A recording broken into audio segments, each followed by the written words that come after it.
وذكر فإن الذكرى تنفع المؤمنين.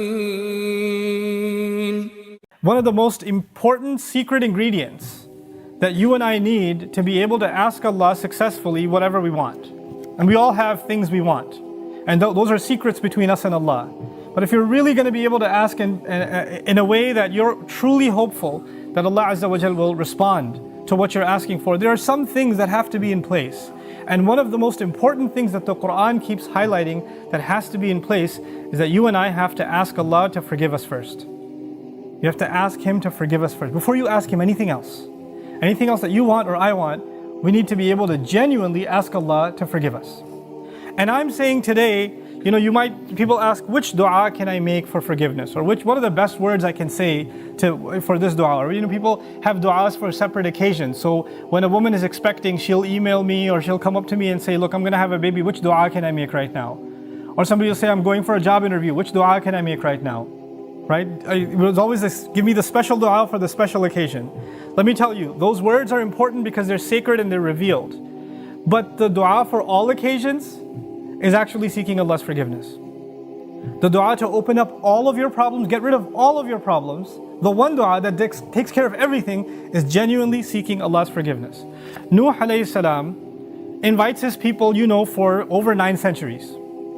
He's doing constant da'wah to them. And at the end of that career, he looks back and he summarizes the message that he was trying to give them. Of course, he didn't have one speech with them. He didn't talk to them once or twice. Laylan wa nahara, da'awtu qawmi laylan wa nahara. Night and day. He didn't even take nights off. He's constantly inviting them. And in a surah dedicated to his name, Surah Nuh, the surah of Nuh alayhi salam, he himself summarizes the entire message he was giving his people this whole time. What is it that I want from you? إِنِّي كُلَّمَا دَعَوْتُهُمْ لِتَغْفِرَ لَهُمْ. Every time I was inviting them, I was only inviting them, calling them to this faith, so you could forgive them, Ya Rabb.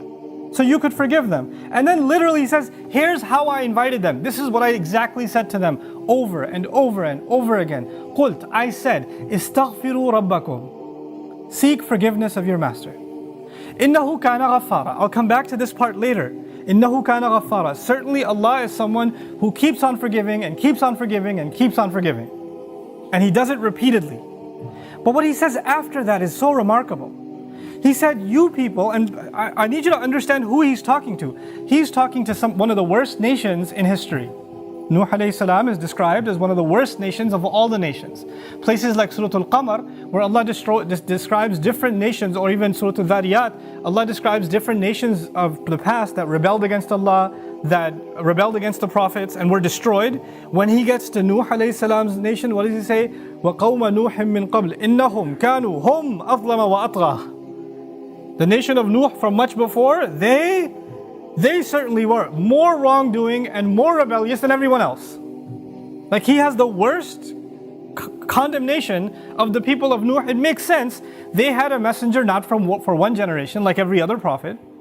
They had a prophet 3 generations, 4 generations every century. Every 2 decades there's a new generation of kids that have grown up. And he's seen that century after century after century after century. He's seen 40, 50 generations of people. And they've all rejected him. And he's making the same invitation to all of them. So the reason I brought this up is for a purpose. He's talking to very, very bad people. He's talking to the worst of the worst. What offer does he make to them? He says, "Istaghfiru rabbakum." Seek forgiveness of your master. Innahu kana ghaffara. He keeps on forgiving over and over and over again. You guys have been messing up over and over again. Allah keeps forgiving over and over again. But His offer doesn't stop there.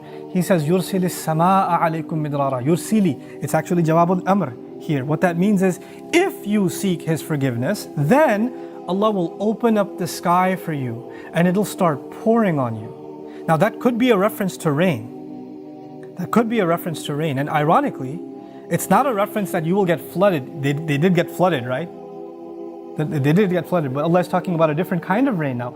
If you seek forgiveness, that same rain that destroyed them will be the rain that brings them life. They didn't pray for rain. They didn't ask for rain. And Allah just asked them to make dua to be forgiven. But if you asked dua to be forgiven, the sky will open up and start pouring. Now Allah did not say water will pour. Allah did not say water will pour. He said the sky will pour, because the sky has a lot more than water. The sky has forgiveness that comes from the sky. The sky has peace, tranquility, faith, your provision, the solution to your problems. They come from the sky. He will open the floodgates, and everything held from the treasures of Allah that you haven't been getting because you haven't been seeking forgiveness is going to open up. Just ask for forgiveness. You're asking to solve problem A, problem B, problem C. There are problems you don't even know you have. Allah knows that you have them. If you and I just became genuine people of seeking forgiveness, then those problems would start getting solved by divine intervention. يُرْسِلِ السَّمَاءَ عَلَيْكُمْ مِدْرَارًا. And that's not even enough. You're asking forgiveness for who? Yourself. استغفروا ربكم is seek forgiveness for yourself. He says, وَيُمْدِدْكُمْ بِأَمْوَالٍ وَبَنِينَ. And He will extend you by giving you money and giving you children. He will further your good legacy with money and kids. It's not even money that will lead you away from Allah, because it's in the context of you seeking forgiveness. He'll give you good money that will lead to you doing more good and benefit you in this worldly sense and in the akhirah sense. And He'll give you good children that will give you goodness while they're alive. They will respect you, show you love, obey you, make you proud. They will give you happiness when they're alive. And even when you're gone, they'll continue to do good deeds that become a continuous investment for you after you're in your grave. Allah will give you all of these things. By the way, this is the same two words, money and children. Later on, إِنَّهُمْ عَصَوْنِي وَاتَّبَعُوا مَنْ لَمْ يَزِدْهُ مَالُهُ وَوَلَدُهُ إِلَّا خَسَارًا. They disobeyed me, and they only follow the people whose money and his kids do nothing but cause them more loss. Money and kids are a means of loss. But when money and kids come from Allah, after you seek forgiveness, they become gain. See, it's the same money and kids. It's the same money and kids. The only difference is now they have the blessing of Allah's forgiveness on top of them. It's like they were contaminated until Allah purified them with His forgiveness. Istaghfiru rabbakum. And look, seek Allah's forgiveness. What doesn't open up? The sky opens up in ways you can't imagine. Guidance opens up for you. Understanding opens up to you. Your personal internal problems start going away. You know, anger, for example. Anger is a very hard thing to get rid of. Some people live a miserable life because they can't get rid of their anger. Something is eating inside of them and they're just not able to fight it. So much so that they recognize, I cannot get rid of my anger. And I bet Allah will not forgive me because I'm such an angry person. I'm not able to forgive. Sahaba were really angry at the battle of, at the occasion of Hudaybiyah. What did Allah say about the removal of anger? He said, أَنزَلَ السَّكِينَةَ فِي قُلُوبِ الْمُؤْمِنِينَ. He sent peace, calm, tranquility down from the sky into the hearts of the believers. Calmness doesn't come from you. It doesn't come from you and me. We can't calm ourselves down. Musa's mother was dying of nervousness, of fear when she was putting her baby in the water. And Allah says, لَوْلَا أَرَّبَطْنَا عَلَىٰ قَلْبِهَا. Had we not tied her heart and kept her strong. Allah made her heart strong. She's not capable of that herself. She's too scarred for that. She's too traumatized for that. Allah, there is such a thing as divine intervention that will help you heal. There are sins that you have, tendencies that you have. Some people are very tempted by fahsha. Some people are very tempted by their anger. They can't control their anger. Some people are overrun with greed, constantly thinking about money. They can't even help themselves. The solution to these problems comes from Allah. This is how the sky opens up. The sky opens up for things that are deep inside you, and it comes and it solves that problem inside you. It cleanses you, just like the water cleanses the earth. So يُمْدِدْكُمْ بِأَمْوَالٍ وَبَنِينَ. But that's not enough. He says, وَيَجْعَلْ لَكُمْ جَنَّاتٍ وَيَجْعَلْ لَكُمْ أَنْهَارًا. He'll put in place for you gardens. He'll make rivers flow for you. This is Allah's way of saying, what will I not give you if you just ask for forgiveness? You and I think when we ask for forgiveness, the only thing we're getting is forgiveness.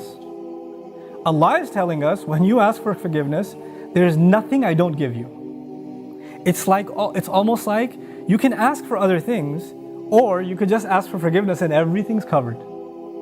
Everything's included. What's left? Money, children, the sky's opened up for all of your problems, gardens, rivers, all of it's ready to go. And by the way, seeking forgiveness, we're learning now, you would think, normally a person would think, when they're asking Allah's forgiveness, then, it's going to help them in their akhirah. It's going to help them in their afterlife. These ayat are telling us, no, Allah is not only going to help you in your akhirah, He's going to help you where? In this dunya. Think about Hajj. The biggest motivation you and I have for going to Hajj and getting our Hajj accepted is that our past sins are forgiven. We get a fresh start. That's the reason you go. You literally go in the clothes you're supposed to be buried in. Even in Hajj itself, when we're going to make the march, ثُمَّ أَفِيضُوا مِنْ حَيْثُ أَفَاضَ النَّاسِ وَاسْتَغْفِرُوا اللَّهِ. Go where people go, follow the people, follow the crowd, and seek Allah's forgiveness. Pour in and seek Allah's forgiveness. The essence of Hajj is seeking forgiveness. That's the purpose of it. That's the fundamental goal of it. And even in that, at the occasion of Hajj, what do we ask Allah? رَبَّنَا آتِنَا فِي الدُّنْيَا حَسَنَةً وَفِي الْآخِرَةِ حَسَنَةً. Every tawaf. Same dua, the dua from Qur'an that describes what you should do at Hajj. وَمِنْهُمْ مَنْ يَقُولُ رَبَّنَا آتِنَا فِي الدُّنْيا وَفِي الْآخِرَةِ رَبَّنَا آتِنَا فِي الدُّنْيا حَسَنَةً وَفِي الْآخِرَةِ حَسَنَةً وَقِنَا عَذَابَ النَّارِ. Give us good in this life and the next life. In other words, give us the kind of good in this life that guarantees the good of the next life. There is such a thing. And you can get all of it when you and I are genuinely seeking forgiveness.